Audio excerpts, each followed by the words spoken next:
éprouvé la nécessité de faire un shi'ur, parce qu'un shi'ur, il est me'agged. Oui, un shi'ur, il est réunificateur. Il faut me'agged bet hamidrash nilmad behabura. Mais Azat Hashem, ce shi'ur-là, il est dédié pour la refoua de Denise Echet Michel de Vico. Nous sommes le 19 Kislev. 19 Kislev. Et le mois de Kislev, bien sûr, il est honoré par le Oratora. Oratora. Et surtout Aaron HaKohen. La Menorah. Aaron HaKohen, c'est la Menorah. Je voudrais, avec l'aide de Hachem, faire un drash qui relie toutes les parachutes que nous avons jusqu'à maintenant. Je voudrais commencer d'abord par ce midrash que Rashi amène, que Yosef était en train de se faire beau, Besalsel Bisa'aro, et il y a aussi Atzmo Yafé, il se faisait beau. Alors il a dit à Kelboukhrou, toi tu es en train de te faire beau, et ton père il est dans la Havelout, il est... Alors je vais être mégaré bechat adov. C'est-à-dire je vais entraîner l'ours à venir t'attaquer. Et la question est de savoir pourquoi on a choisi un ours. Pourquoi on n'a pas choisi un lion ou un tigre. Alors il y a deux réponses à ça. La première réponse, c'est que le Midrash nous dit que la femme de Potiphar, les habits qu'elle a portés le jour, elle n'a pas porté la nuit. Et les habits qu'elle a portés la nuit, elle n'a pas porté le lendemain.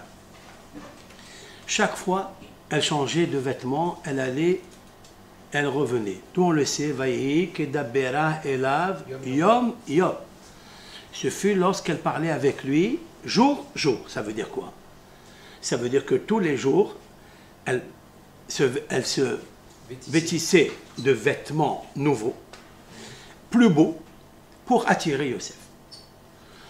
La particularité qu'il a le dove, l'ours, c'est que Mena'nea Kolayo. Vous avez allé au zoo, vous l'avez vu au zoo, il bouge, il va et il vient, il ne s'arrête pas. À part quand il hiberne pendant 6 mois, mais quand il se réveille, on dirait que toute l'hibernation qu'il a fait pendant les 6 mois, parce qu'il prend des forces et de l'énergie pour bouger, il ne s'arrête pas. C'est le seul animal qui va, qui vient. C'est ce qu'elle a fait la femme de Potiphar. La femme de Potiphar, elle va, elle vient, elle va, elle vient. Nous, on voit la trouna, le caractère du dove. Ça, c'est une première réponse. Pendant 1 an, il me semble. 700 tenues. Okay. Maintenant, une deuxième réponse. La Gemara, elle dit, dans une Gemara, quand, comment il s'appelle, Rabbi Hiya ou Banav.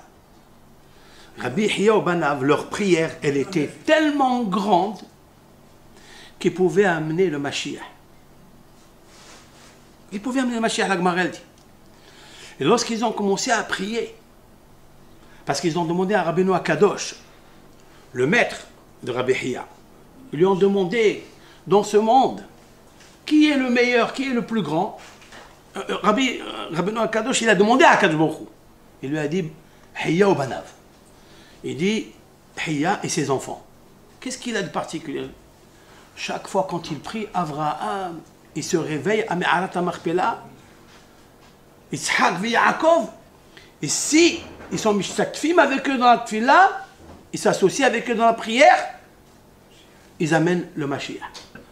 Qu'est-ce qui s'est passé? Ils ont commencé à faire la tefila. Qui est venu pour les empêcher? Un dove. Un ours. Pourquoi? Qu'est-ce qu'il a à voir ici, Mena'nea? Il n'y a pas de Mena'nea ici. J'ai vu une fois dans le Hida, il a amené au nom d'un rave, le dove, quand il attaque quelqu'un, remarquez, chacun il attaque dans les pieds, un dans le ventre, le dove il va dans le cœur, balève. Il a la particularité, vous l'avez vu, il envoie les griffes directement dans le cœur, balève. Maintenant, si on comprend ça, hein, on peut comprendre tout. Youssef al-Sadiq, où il est le cœur? C'est comme ça que tu es en train de faire quelque chose de mezoulzal, quelque chose de très déshonorant, en train de te coiffer, alors que tu dois avoir le cœur dans la avélo, la soumission que ton père il est en train de pleurer. La deuxième chose qu'on pourrait dire, pourquoi l'ours il est venu là-bas? Parce qu'il pouvait amener le Mashiach. Et s'il amène le Mashiach, qu'est-ce qu'on construit? Beth Amikdash, qui est le cœur du monde. C'est Halev Shel Ha'olam. Donc si c'est Halev Shel Ha'olam, il aura envoyé un dove. En fait, est-ce que c'est un dove qui est venu? Non, c'est le Satan qui est venu autant que dove. Et ils l'ont vu? Est-ce qu'ils l'ont vu, ce dove-là, ils l'ont vu?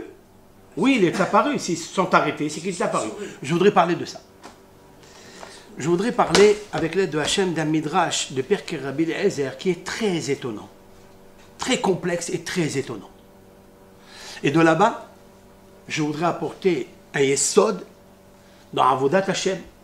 Et ce yesod-là, qui est Ma'amid Otanu dans tous les nisyonotes qu'un homme peut avoir. Et on l'a vu dans les midrashim, mais on ne fait pas attention. Mais ce yesod-là, Pitiah Oto Harambam Bemore Nevochim. Écoutez ça. Vous savez très bien ce que dit la Gemara dans Shabbat Kouf Mem Vav. Amar Rabbi Yohanan. Rabbi Yohanan il a dit Misheba Nahash al Hava. Lorsque, on va traduire les mots, lorsque le serpent a eu des rapports, c'est marqué comme ça dans la Gemara, Misheba Nahash al Hava.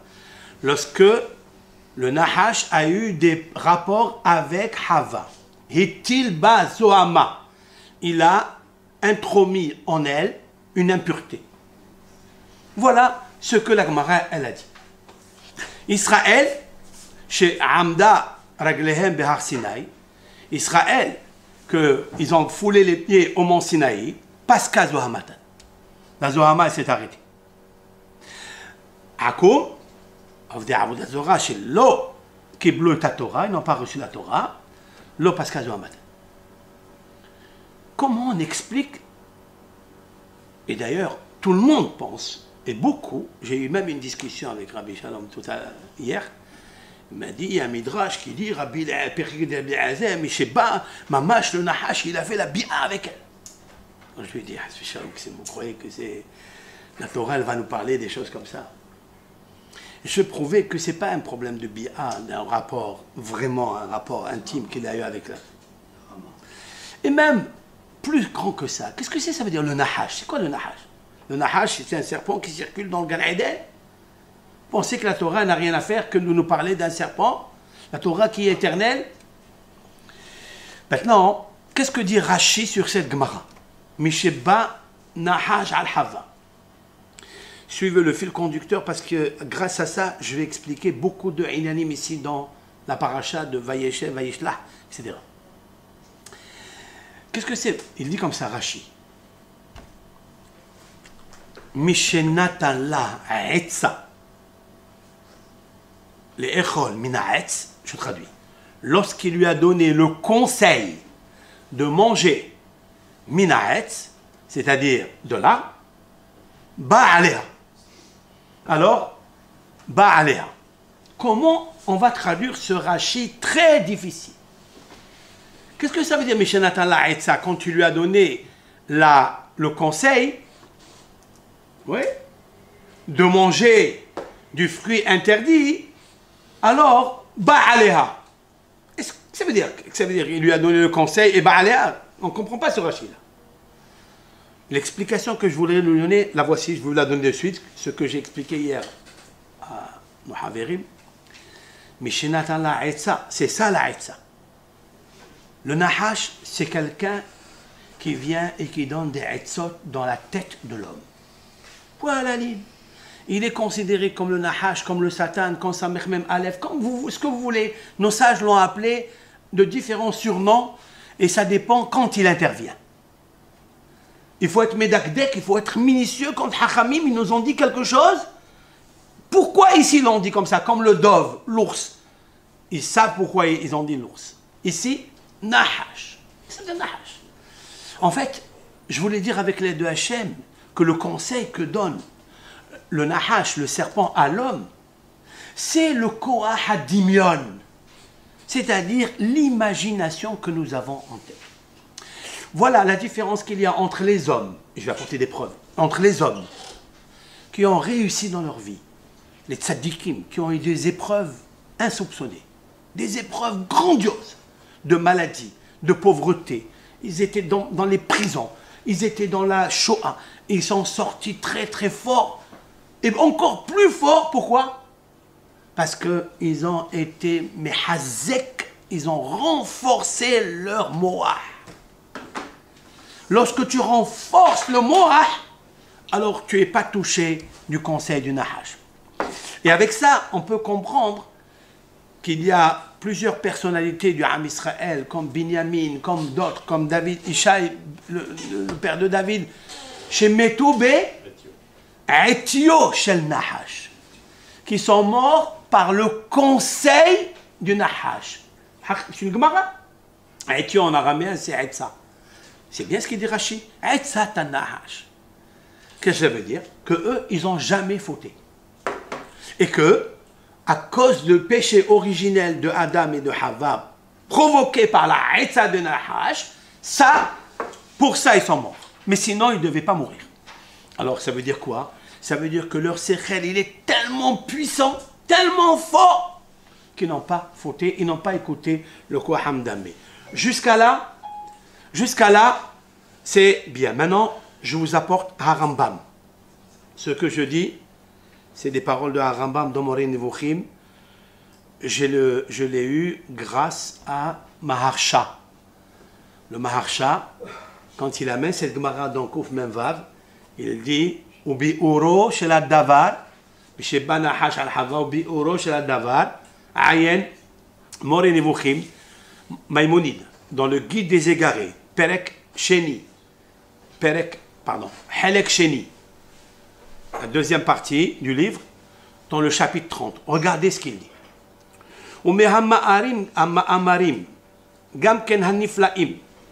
Et des textes merveilleux que nos sages ont dictés dans le Talmud et dans le Midrash. Que leur pshat, c'est-à-dire leur sens littéral, il est à éloigner, mais des kilomètres.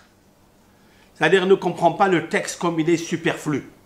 Il y a à l'intérieur du flux super. Il dit comme ça. Une des hachamim, c'est lequel? Omram, c'est Perkei de Rabbi Eliezer. Misheba nahash al hava. Là, comme dans Shabbat Kouf Memvav. Hetilba zohama. Israël she'amdu al har Sinai paska zohamatam. Umima she'tzarich she'tedaehu. Il faut que tu comprennes, il dit, que le Etza Hayim, Mahalach Hamesh Me'ot Shana, l'arbre de la vie, il a un espace de 500 années. Tu vois que les Hachamim, quand ils parlent, ils ne parlent pas de choses réelles, c'est-à-dire selon la géographie, selon la Metsiout qu'on connaît nous, la réalité que nous connaissons. Ils parlent de quelque chose de subtil, quelque chose de secret. Et il explique ici le Abar Benael et le Rav Crash. Il y a aussi sur la Gemara. C'est un Rishon, ça. Hein? Il explique.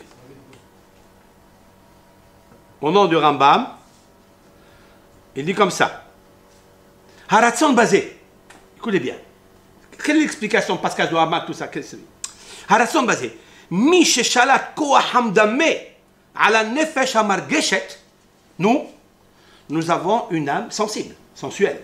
Nous avons un sentiment. Oui? Chacun a des degrés de sensibilité très aigus. Et chacun sa différence. Il dit, on a le nefesh haregesh. Quand on voit quelque chose, on limite avec. Oui? On a des sentiments, on peut pleurer parce qu'on voit un bébé pleurer ou un pauvre dans la rue, etc. On peut pleurer. Ça s'appelle nefesh hamargeshet. Il dit comme ça, celui qui est cholette, celui qui arrive à maîtriser, à dompter, koah, la force, hamdammé, c'est-à-dire de l'imagination, al-nefesh hamargeshet, sur l'âme qui est sensuelle, sensibilité. הטיל בה זוהמה, להימשך אחר התאוות הגופניות. Voilà. Il dit voilà, le Nahash, chez Baal Hava, maintenant regardez Rashi comment il rentre, comme il faut, comment il est Medoukdak dans Rashi. Mishenatan la Etsa, quand il lui a donné le conseil, les Echol, Min Haetz, Ba'alea, ça veut dire Ba'alea, Kavash Ota. Quand elle a eu le regesh de manger ce fruit, c'est ça en fait le Nahash Pilou. Maintenant, en français, comment on dit quand le Serara il te fait miroiter? Bravo. D'où vient le mot miroiter? D'où? Du Nahash. Parce que le Nahash c'est Nehoshet. Et Nehoshet c'est un miroir. Pour la ligne. Marot Sovot. Marot Sovot, c'est le miroir. Le Nahash, Mamash, il est tiré du mot Nehoshet. Du mot qui est le cuivre. Point la ligne, c'est avec le cuivre qu'avant les femmes, elles pratiquaient la beauté. D'accord? Dites-moi, Yosef, Hatzadik, quand il a pris et il se faisait beau, avec quoi? Et comment il voyait qu'il était beau, qu'il arrangeait bien ses cheveux? Bien sûr, avec un miroir. Et quoi? Avec un miroir. Et où il était ce miroir? Avec le Nahash. Oh, ça veut dire que Yosef, en attendant, il a perdu un petit peu le Koahad à Sechel. Yosef a perdu momentanément la force de l'esprit de tenir très fort contre les propositions que le Nahash te fait miroiter. Bédiouk. D'ailleurs, le tikkun de tout ça, la réparation de tout ça, c'est quoi? C'est que les toladot, c'est-à-dire les petits-enfants qu'on a eu en Égypte grâce aux femmes satkaniyot, c'était grâce à des miroirs. Et pourquoi on les appelle marot? Marot, c'est quoi marot? C'est-à-dire les visions. Hatzovot, c'est quoi Hatzovot? Ça va. D'où vient le mot Tzovot? Ça va, c'est les Tsevaot, c'est-à-dire les descendances. Mais plus que ça. Le Zohar a dit Tzovot, Tzavot. Hot, c'est le Hot Brit Kodesh. Toute la problématique de l'homme, c'est que par Shelo Yaharher Adam Balayla Bayom Yavo l'idée Keri Balayla. Ça veut dire que le Yaharher, c'est le Satan, c'est lui le Nahash, c'est là la Etza. La Etza, le conseil, c'est ici. Donc, Rabotai, la différence qu'il y a entre les hommes, c'est quoi? Ceux qui se laissent aller, c'est ce que le Koaham Dambé, la force du mental, qui est négative des fois, elle influe sur le Regesh. Sur le Regesh. Alors que le Tzaddik, il doit toujours être Migaresh, Regesh. Regesh, c'est l'anagramme du mot Garesh. Il faut toujours faire répudier les esprits que tu as. Maintenant, j'apporte encore une petite preuve. Abraham Avinu, Dieu lui dit, va, sacrifie ton fils. Oui. Abraham Avinu, il va. Banahar ou Pasaklo et Daderer. Vient un fleuve et il lui a barré la route. Et Abraham de se battre avec ce fleuve. Rabotai, c'est un fleuve. C'est où il a vu ce fleuve-là? Le Nahash. C'est un fleuve de pensée.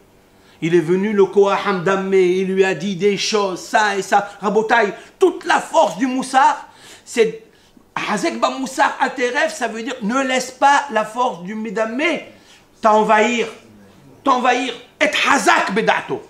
Et Hazak, il faut être fort Bedato. Si vous prenez tous les Sféré Moussar, et notamment le Rav Madregat Adam, Rabbi Yosef Yozel Horowitz, dans la Hiloula était le Yud Zayin Bekislev. Un des grands maîtres du Moussar. De quoi il parle dans tous ses livres? Quel est le point qu'il parle? Les Hazek et à Sechel Keneged Adimion. C'est de renforcer la force du Sechel, de l'esprit, de ne pas laisser l'esprit s'envahir d'obscurité. Qu'est-ce que ça veut dire d'obscurité? Une fois ça s'appelle l'obscurité, une fois ça s'appelle la paresse, une fois tout ça, c'est le Nahash, c'est le miroitage, si l'on peut dire, du Nahash, du Nehoshet, du miroir. D'accord? D'ailleurs, Rabbi Israël Salanter, il l'a dit dans une Igeret à Moussar, dans Or Israël, Rabbi Israël Salanter, il dit comme ça. Vehadimion, écoutez bien ça. Vehadimion, Nahal Shotef. Et le dimion, c'est-à-dire l'imagination de l'homme, c'est un fleuve qui se mouvoit, mais qui est puissant, qui a un courant très fort. Vehasechel, il tabac. Et le Sechel, l'esprit, il se noie dedans. Alors comment faire pour arriver à ne pas se noyer? Imlo nolirehu bis'arata Musa shi'a onia. Si on ne le conduit pas avec le bateau qui s'appelle le Moussar, l'homme, il se noie complètement. Qu'est-ce qu'il a voulu dire? D'où il a tiré cette phrase, Rabbi Israël Salanter? C'est ça la conclusion de toute ton expérience de la vie? Mais c'est très simple. Il a compris qu'est-ce que Hachamim vient de dire. Ne pensons pas qu'il y a ici un nahash, un serpent. Oui, le nahash, il ne fait que bouger. Le nahash, c'est quelqu'un qui te fait miroiter, il faut se battre avec ça. Maintenant, pourquoi je parle de ça? Parce que toute l'histoire de Adam et Hava et de Caïn de Hevel s'est trouvée dans la paracha que nous avons fait. Et là, j'apporte le Rashi, le premier Rashi de la paracha. De quoi il parle? Il a dit Rashi, Vaye Shevi Yaakov Be'eretz Megouré Aviv. C'est quoi Megouré? Là où il habitait son père, Yaakov, il s'est installé. Il y a qui disent Megouré, Milachon Gour. C'est quoi Gour? Peur. Il a eu peur, Yaakov Avinu. De quoi il a eu peur? Et c'est ça que Rashi vient nous dire. Rashi, il dit à quoi ça ressemble? La peur de Yaakov Avinu. Davar aher. Vayeshev Yaakov. Ha pishtani hazé. C'est quoi le pishtani? C'est celui qui vend du lin. D'accord? Nichnesu gemalav ta'unim pishtan. Sont rentrés ces chameaux chargés de lin. Ils sont rentrés où ils sont rentrés? Alors, pour ça, j'ai trouvé dans un autre midrash qu'il y avait le pahmi. Le pahmi, c'est celui qui est le forgeron. D'accord? À côté. En face de lui, son fils, il avait une horlogerie. Parce que, qu'est-ce que fait le pahmi? Il fait fondre le, comment on appelle ça? L'or. Et le fils, il fabriquait des bijoux. Et voilà, en face d'eux, arrivent des chameaux pleins, chargés de pishtan, c'est-à-dire de lin. Alors, qu'est-ce qu'il a fait? À Pahmi Tama. Le Pahmi, il s'est étonné. Qu'est-ce qu'il s'est étonné? Anna, ikansu kola pishtanazé. Où va rentrer tout ce lin? D'accord? Quelle est la question du pishtani, du Pahmi? Le forgeron, il est étonné, il dit, mais où va rentrer ce truc? Ça veut dire, il voit tellement les chameaux, d'accord? Il nous faut comprendre d'abord pourquoi les chameaux. Pourquoi elle a choisi ici les chameaux? D'accord? Et pourquoi elle a choisi l'exemple du pishtan? Ok?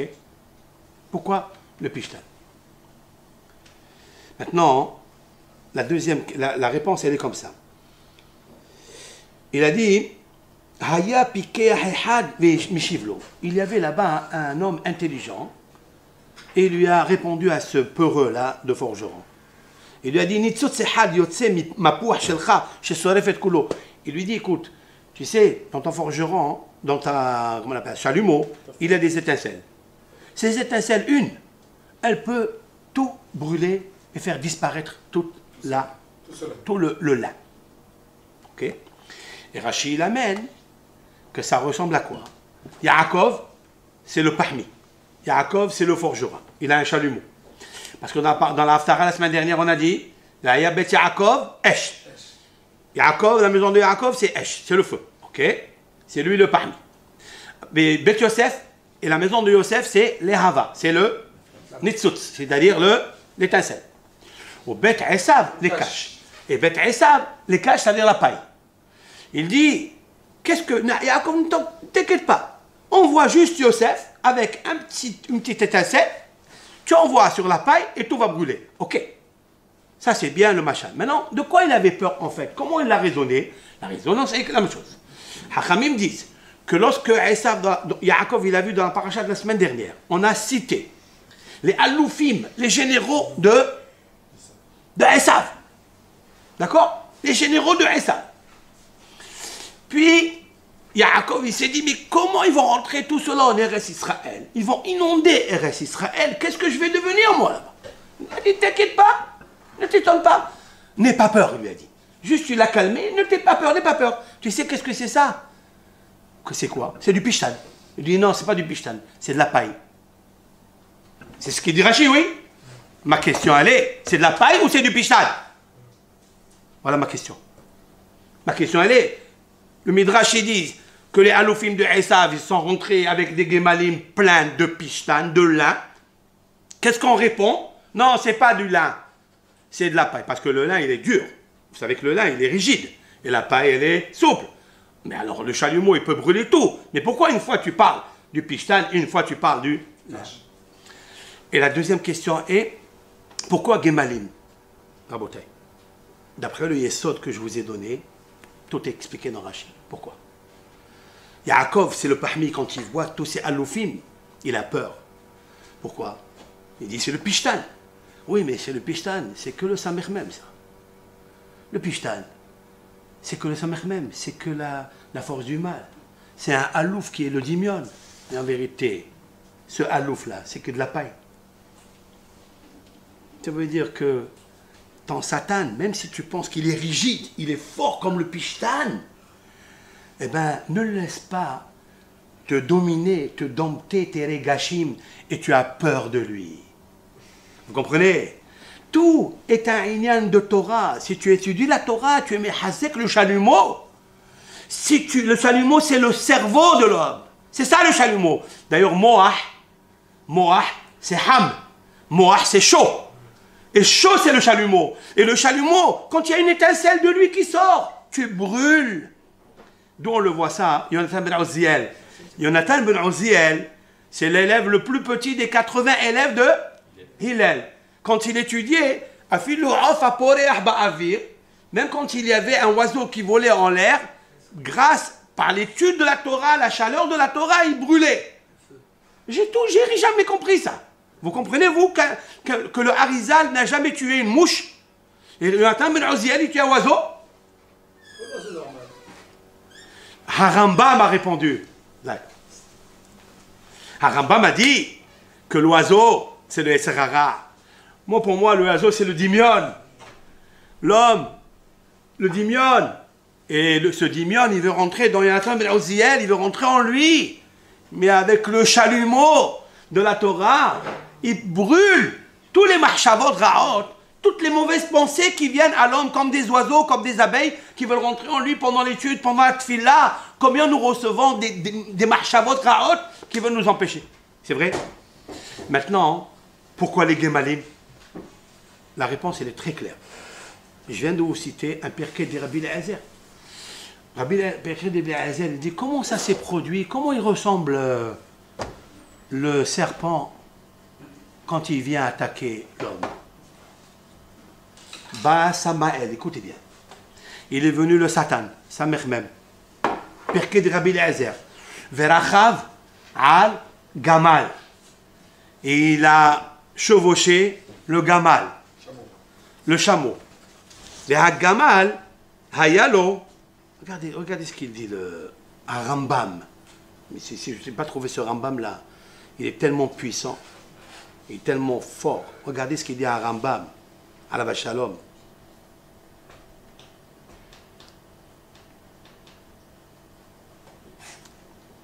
Regardez.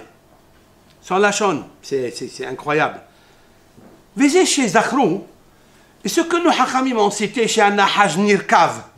Le Nahash, il a été chevauché. Veshehu Haya Keshiur Gamal. Rambam, il a déjà traduit le Pirkei de Rabbi Eliezer. Si vous regardez le Pirkei de Rabbi Eliezer, il ne dit pas ça bichlal. Le Pirkei de Rabbi Eliezer, il dit comme ça. Le Gamal, comment il s'appelle? Samech même, il a chevauché le Nahash. Le Nahash, il a chevauché le Gamal. C'est quoi ça? Regardez ce qu'il dit.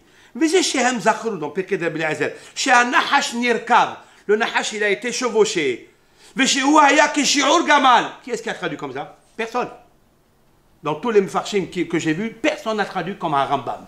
Celui qui me dit qu'un Rambam n'est pas Mekoubal, n'est pas kabbaliste, alors qu'il connaissait au bout des doigts le Pirkei de Rabbi Eliezer, qui est le summum de la Kabbalah. Le summum. Alors il se trompe. Vraiment, il se trompe. Parce que Rambam, il est venu seulement nous expliquer qu'il ne faut pas s'envoler, dire la Kabbalah, c'est le sphère, c'est un ané kavod. Non. La Kabbalah, c'est d'être terre à terre et cartésien. Et de prendre les choses, de les expliciter telles que nous sommes, nous. Nous sommes dans un monde d'action. Donc on doit savoir quelle est la matérialité. Seulement, ne comprends pas qu'il était sur le gamal. Non. Gamal. Rabotai. Si j'explique comme ça, regardez ce qu'il dit. Écoutez ça. Ici et Hava. Rochvo c'est qui? C'est le Nahash. Ici, quoi ici? Il a incité, il a conseillé. Il le dit. Rambam il parle de tout ça. Chez Harochev, c'était le Samech même. Sarochel. Ah, le Alouf pour moi. De Esav. Le Alouf de Esav. Chez Hachem, Hem Yomru Stam ala Satan. Ce nom, quand Hachamim il l'emploie, c'est le Satan. Où est le Satan? C'est où? C'est une bête, un animal, une bête féroce, c'est un ours. C'est quoi? C'est là. Il dit qu'au moment où... C'est incroyable. Haramam il dit que la suite du texte c'est que Hakadosh Baruch Hu haya mesahek ala gamal verochvo. Vous écoutez? Hakadosh Baruch Hu sohek, l'éternel, il rigolait, il riait sur le chameau. C'est-à-dire, il n'y a pas de chameau ici. C'est sur le serpent qui était grand. Ils ont choisi un gamal parce que le gamal, il est haut. Il est très haut. Il a de quoi tenir. Ils n'ont pas dit un petit âne ou un anon. Parce que le gamal, il peut contenir beaucoup. Ah ouais, c'est vrai. Le gamal, il contient énormément. Mon explication, pourquoi Rachid il amène les gemalim? Parce que le gamal, il n'y a pas un. C'est Aloufim. Il y avait des généraux. Mais leur général de tous de Sarosh el-Esav, c'est qui? C'est Samech même Alev avec lequel Yaakov a combattu. Vous comprenez? Quand Yaakov a combattu avec Samech même, c'est quoi? Voilà, il va expliquer à Rambam.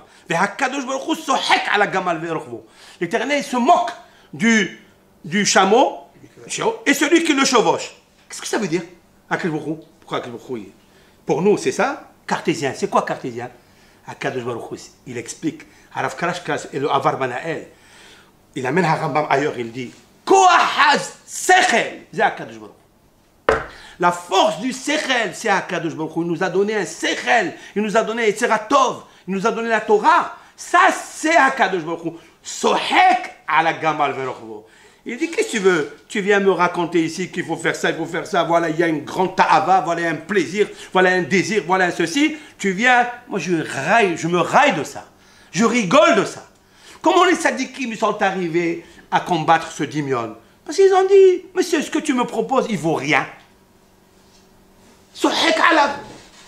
D'ailleurs, le Sava de Novardok, il travaillait. Il travaillait dans une boulangerie, après il travaillait dans un truc. Il a entendu 13 shiurim de Rabbi Israël Salanter. Que 13 sur le livre de Mesilat Yesharim. Sur le livre de Mesilat Yesharim, ils sont arrivés à Perek Yud Aleph, c'est le Perek de la Nikiyut. Le Sava de Novardok, il a dit à son Rav, ça y est, je ne veux plus venir au shiur. Il dit, qu'est-ce que ça y est, c'est fini, j'ai compris tout.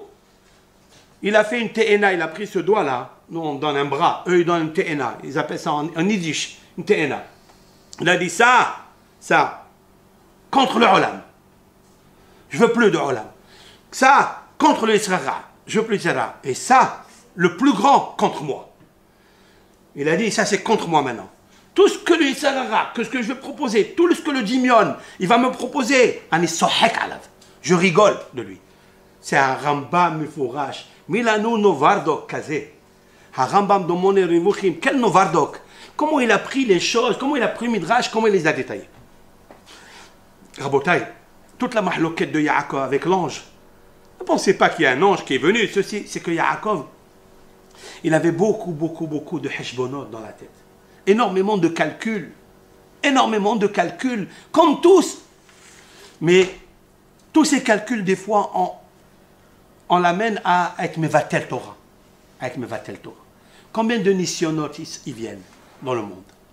Je vais juste rappeler ce que dit le Rabbi Hamid Brisk. Il a dit, grâce à mon maître, Rabbi Hamid Volojin, c'est grâce à lui que j'ai été sauvé et que je suis devenu ce que je suis devenu. Il est parti à la yeshiva jeune. Son père, il l'a appelé 2 ans après, il lui a dit, mon fils Haïm, je suis très malade.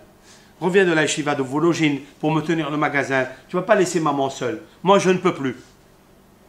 Il est venu chez le Rav Haïm Volojin. Il lui a dit, Rav, mon père, il est malade, il faut que je fasse Kiboud Avahem, il faut que je sorte. Il lui a dit, non, tu restes ici. Tu ne bouges pas. Zegam et Sarara. Ok. 2 semaines après, il entend que son père il est mort. Et le Rav dit, je vais aller à la Avelout. Faut que j'aille. Il lui a dit, non, tu restes ici. Tu vas pas, tu restes ici. Ok, il a entendu son Rav. 1 mois après, sa mère elle est malade. Et le scénario revient, sa mère elle est morte. Je vais, non. Mais ils ont laissé un magasin, ils ont laissé un truc. Tu restes pas, tu restes ici. Et après, le magasin a brûlé. Et toute la marchandise, elle a été complètement calcinée. Il lui a dit, qu'est-ce que je fais maintenant? Il lui a dit, c'est maintenant que tu dois rester. Tout ce que tu as vu, il lui a dit, c'est le Koham Dammé du Satan. Il te fait maintenant, juste pour te déranger, pour ne pas que tu y à toi. C'est tout. Voilà. Qu'est-ce qu'il fait le Satan quand il voit que les forces du mal, ils ne peuvent pas avec le tzaddik, parce que le tzaddik,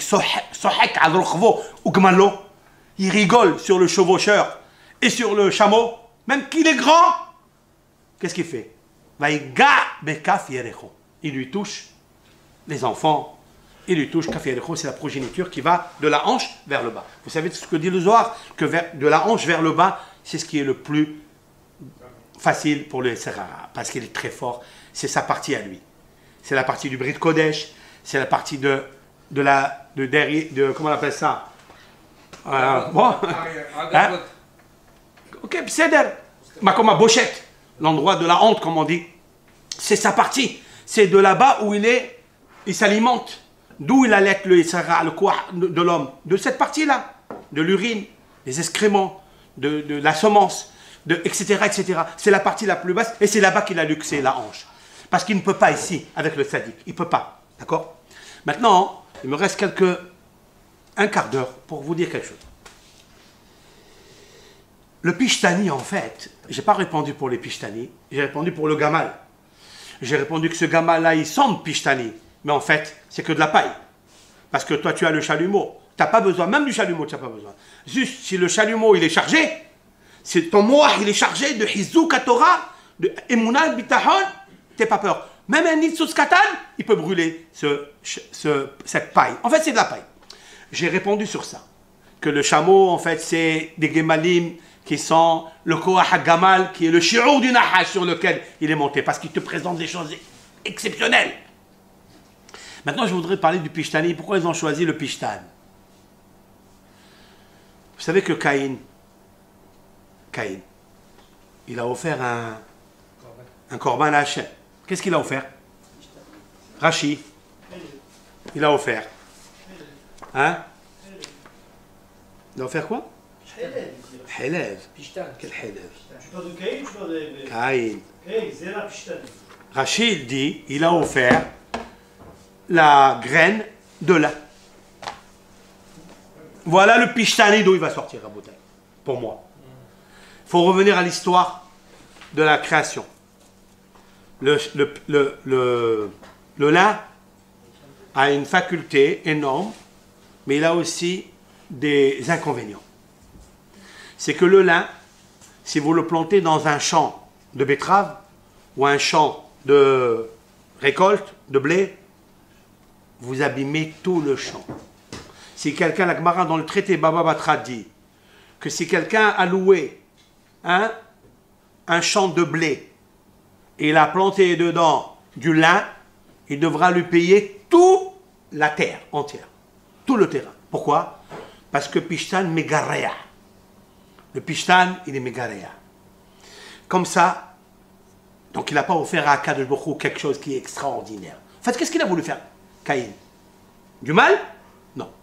Comme la terre, elle était maudite à cause de son père et de sa mère, et à cause du Gamal, et à cause du Samer même, elle était maudite.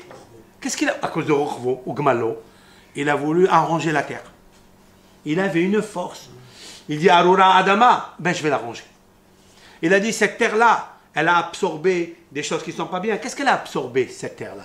Elle a absorbé qu'elle n'a pas écouté Akadosh Baruch Hu. Hachem lui a dit, donne des arbres fruitiers. Des arbres fruitiers, pas des arbres qui ont des fruits. C'est-à-dire que même l'arbre est consommable. Qu'est-ce qu'elle a fait, elle?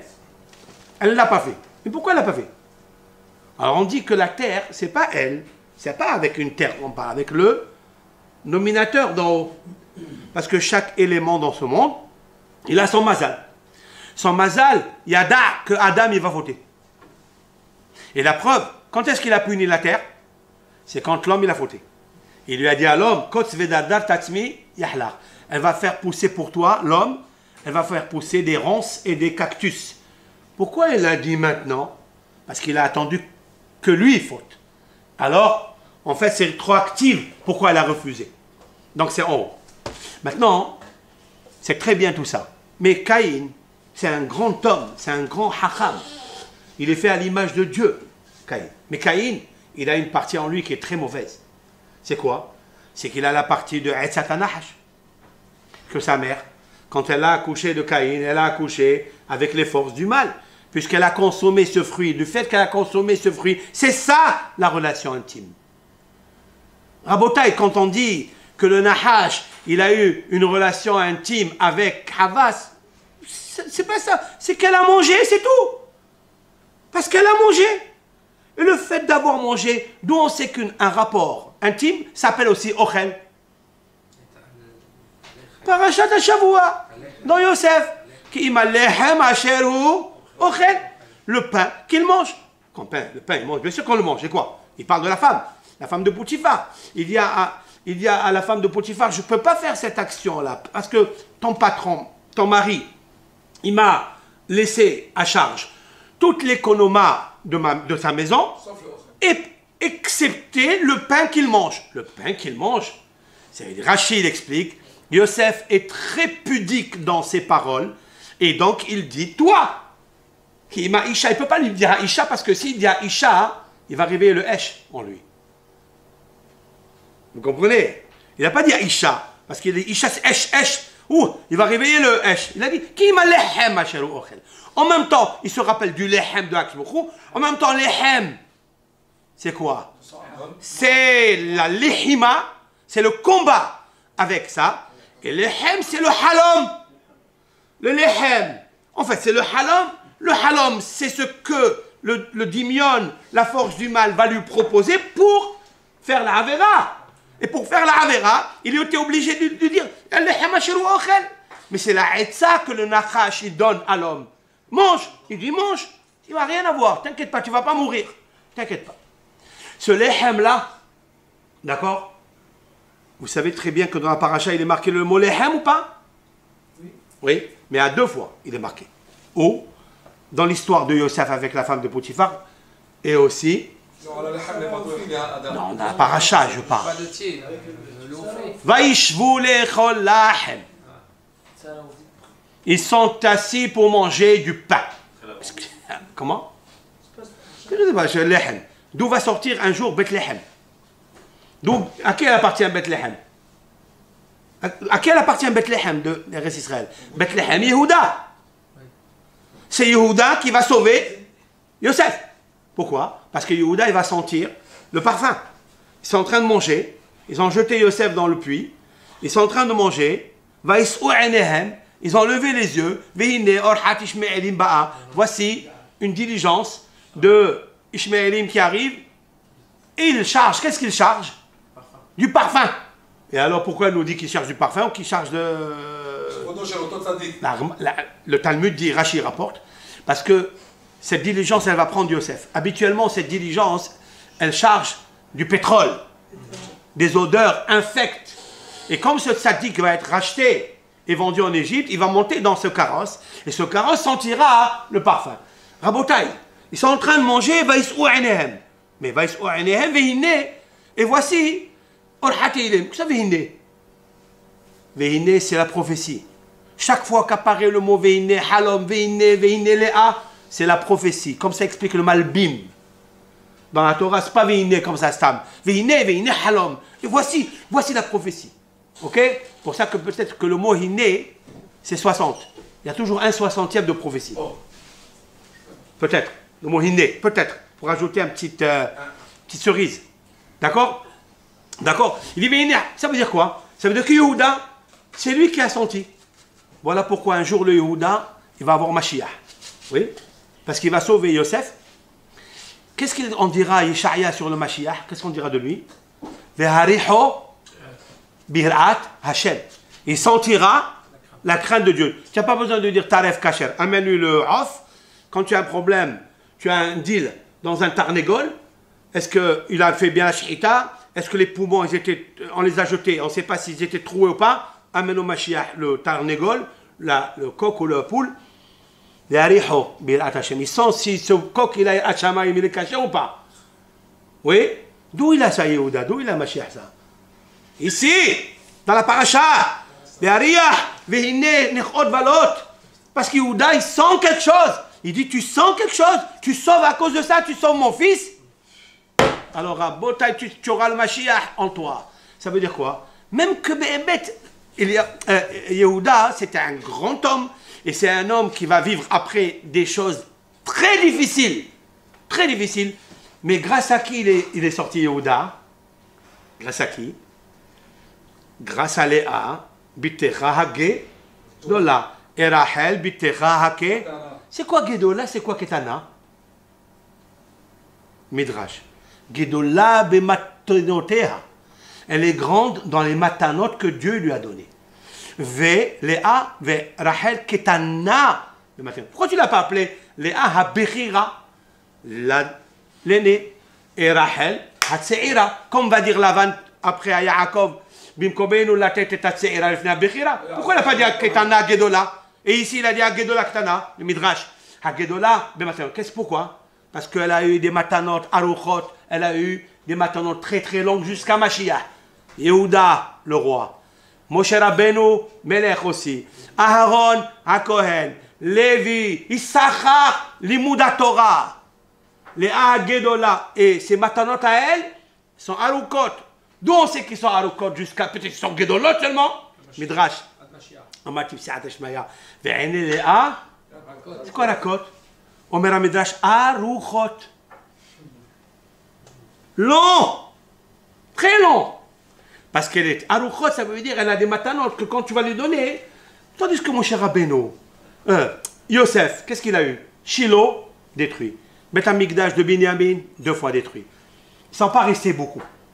Tandis que ce Malchut Yehuda, Malchut Moshe, Malchut Aaron, Malchut Issachar, Torah, c'est uniquement les Olme'ad. Et pourquoi elle a reçu ça? Ah bon, pourquoi? Je voulais dire quelque chose. Que Léa, c'est la vraie femme de Yaakov. La vraie. Oui, la vraie. Je vais vous dire pourquoi. Parce que dans Pirkei de Rabbi Eliezer et dans, comment il s'appelle?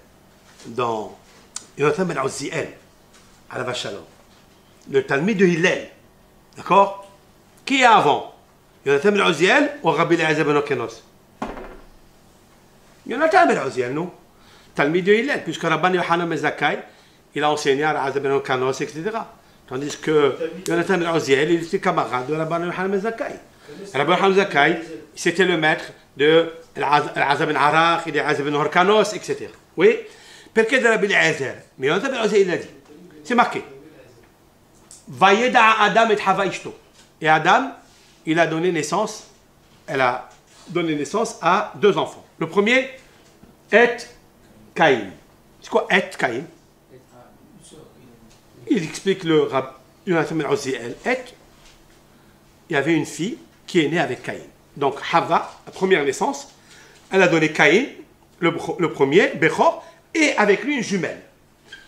Vatosef la ledet.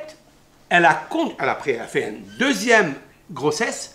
Va Tosef la Ledet, elle a ajouté et elle a donné naissance à qui? Et.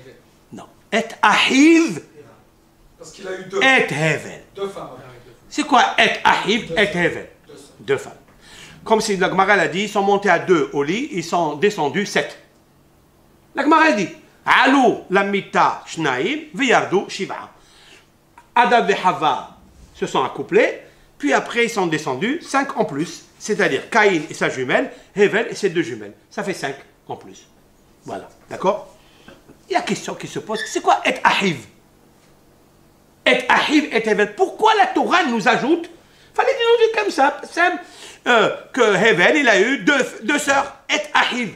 Pourquoi il est Ahiv? Pourquoi il est son frère? Mais on sait que de facto, quand il sort de ventre de la même mère, c'est son frère. Pourquoi on parle de Ahiv? Alors qu'il n'y a aucune maintenant, ils sont même pas, ils ont une heure d'accouchement, une. C'est vrai? Rabotai. C'est quoi Ah? C'est quoi quelqu'un qui fait Ahva? C'est quoi Ahva? C'est quoi la fraternité? De quel mot ça vient? La fraternité vient de quelque chose comme ça. On dit dans les lois de Avelout, lorsqu'on aimait Karrea, on déchire le Avelout. Après on aimait, mais Ahé est à Kera. Mais Ahé, ça veut dire on coupe. Ça veut dire qu'on joint les deux morceaux. Voilà pourquoi ils s'appellent deux frères.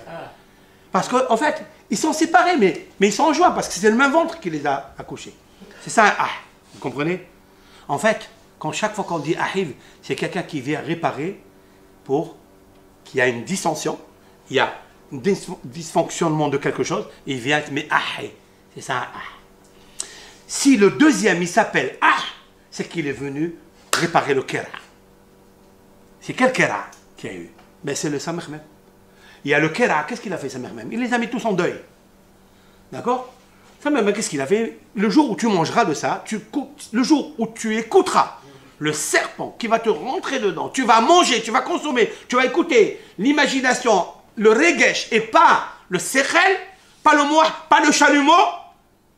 Alors à ce moment-là, qu'est-ce que tu vas être? Tu vas être un gamal, ta'on pishtan.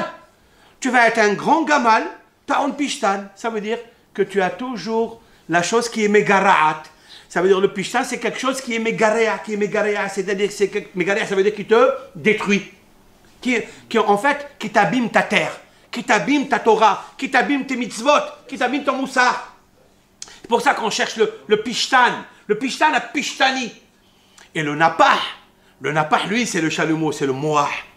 Et ce moah-là, il faut faire très attention. Léa, c'est la première jumelle de Abel.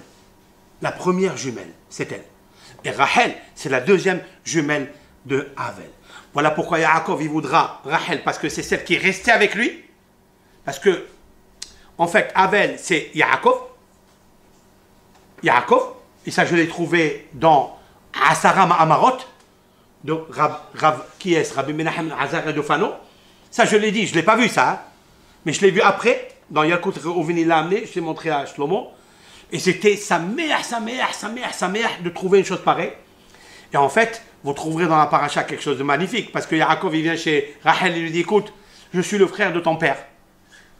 Le frère de ton père? Rachel dit, et ils sont de famille. Mais pour moi, je suis le vrai frère de ton père. C'est vrai, je suis le vrai frère de ton père. Parce que je vais prendre les deux sœurs que j'avais. J'ai deux sœurs, c'est à moi. Ils sont nés avec moi. Avec ça, je réponds quelque chose d'extraordinaire. La Gemara, elle dit que les Hatid Lavo, Yaakov Avinu va refuser de prendre le verre de Kiddush lorsque Dieu va amener Mashiach. Il va donner à Abraham, il dit Abraham, fais le verre de Kiddush. Il dit non, je ne fais pas le verre de Kiddush. Pourquoi? Il est sorti de moi, tel. Yitzhak, il est sorti de moi, Esav. Yaakov, tu as 12 Shevatim. Il a dit je me suis marié à. J'ai une kouchia énorme. Je me suis marié à deux sœurs. D'abord, elles sont converties. C'est deux sœurs qui sont converties. Ou non? Donc elles sont séparées. Il n'y a pas d'affiliation entre elles. Il n'y a pas de courva entre elles. Comment il peut encore dire j'ai marié deux sœurs? Mais la kavana, c'est Ata d'Ishmaïa, les deux sœurs qui sont venues ici. J'ai marié les deux sœurs qui sont nées avec moi. Et ça, même que tu le veux, c'est Bibhinat Yaakov qui est maintenant dans la Torah, maintenant Eretz Israël, parce qu'il est en Eretz Israël. Même qu'en dehors d'Eretz Israël, il n'y a pas ces lois. Ok, mais il est maintenant dans la Madriga. Yaakov, Ish Emet. Il dit dans une vie que j'ai vécue avec les Rachel, en fait, c'est mes sœurs. C'est vraiment mes sœurs. Donc je ne veux pas toucher à cela. Comme ça, je voulais répondre ce midrash qui est très étonnant d'ailleurs. Qui est très étonnant. C'est mes vraies sœurs. Avec ça, je coupe la question qui est posée, mais qui se sont convertis. C'est cette Gemara-là. Si vraiment Yaakov était avec les deux Oui. sœurs d'avant, la Gemara n'aurait pas dit j'ai posé deux Mais sœurs. juste- Donc moi je m'assure. Non, Alors pourquoi la Gemara dit? non, mais justement, je suis en train de répondre avec moi. Il n'a pas Beheter. Ça, c'est Beheter. Mais Yaakov Avinu qui aime la Torah Kulla. Attention. Ah non, non, non. Avant, Evel, il pouvait se marier comme Caïn, il pouvait se marier avec sa sœur. Il n'y a pas de problème. Ça, c'est bien pour le début de la création. Mais Yaakov Avinu, il a changé. Yaakov Avinu a reçu la Torah d'Abraham. Il a étudié Hachem Va'ever, ce que Havel n'a pas eu. Evel et Caïn n'ont pas étudié la Torah Hachem Va'ever. Tandis que Yaakov, il a étudié la Torah Hachem Va'ever. Donc il connaissait parfaitement la Torah, écrite et orale. Donc pour lui, qu'il les a pris. Alors pourquoi tu les as pris alors? Puisque tu savais ça. La réponse, elle est magnifique. Il a dit le Nefesh HaHaim. J'ai trouvé un Nefesh HaHaim extraordinaire. Il a dit c'est un roi à qui a Kadosh Baruch Hu, le seul roi qui a Kadosh Baruch Hu, il a permis de les prendre à ces deux femmes pour donner naissance à 12 Shevatim et les arracher de Lavan qui n'avait de blanc que son nom. C'est-à-dire que Lavan, il avait ses deux perles et que Yaakov Avinu était obligé, pour, même que c'était permis, mais, et c'est interdit pour lui dans sa madriga, mais quand même, il a fait pour sortir les deux Shvatim. Mais quand il est arrivé en Eretz Israël, là, il a dit, moi, le Kiddush, je ne peux pas le faire, parce que moi, je suis émet. Et c'est par une réincarnation, c'est mes sœurs. C'est mes sœurs. Il a dit, je ne toucherai pas, je laisserai David. Mais en fait, David Ameler, il va faire le Kiddush. Parce que David Ameler, c'est le vrai tikkun de Adam Arishon. Et ce qu'on a vu on a vu que, comment on appelle ça, que Adam Arishon, il est enterré à Me'arat HaMarpela. Il n'aurait pas dû demander Midrash. Qu'est-ce qu'il fait là-bas? Et en plus, vous imaginez un petit peu que Hava, si on pense qu'elle a eu un rapport intime avec un serpent, elle va être enterrée à Me'arat HaMarpela? Ça, c'est du jamais vu. Mais d'après Harambam, c'est magnifique. D'après Harambam, c'est tout le Koach HaDimyon. Il n'y a jamais eu de rapport Hasve Shalom. C'est un rapport de force. C'est parce qu'elle est Kovesh Ota. Alors, elle a eu des sentiments pour avoir des plaisirs de ce monde, etc. Mais quand il est venu David Ameler, qu'est-ce qu'il avait David Ameler? David Ameler, il a corrigé avec un Sechel Hazak Meod. David Ameler, il est celui qui a pleuré les 4 générations dans son lit. Vous le savez ça? Que David Ameler, Bedimati Arsi Amse, une minute encore. Bedimati, c'est quoi Bedimati? Tu le lis toujours dans le Télim. Bedimati avec mes larmes. Arsi, ma couche. Amse, je remplis. Il remplissait de larmes sa couche. Pourquoi il pleurait tant? Il vient Rabbi Avraham Azoulay au nom du Harizal. Amse, Amse, Aleph Mem Samerhe, Aleph Enosh, la génération de la Avodazara. Même Maboul, la génération du déluge, c'est-à-dire l'idolâtrie avec la sexualité, avec la débauche. Sa mère, Sedom, c'est pas de Hesed, Hapalaga. Il a pleuré les 4 générations qui étaient derrière lui. Et le Harizal a dit, son corps, il est grand, qu'il a été métaken toute la mer Kava en haut et en bas, Bisrout à Torah vers Moussa, Shayalo. C'est David Amelech Alav Shalom. Il rassole que Akshmoukou fasse comme on termine de David, que le Dalet, grâce au Vav, il est Mehaber Otam. Qu'est-ce qu'on fait de 2 Dalet quand on les réunit? Dalet comme ça,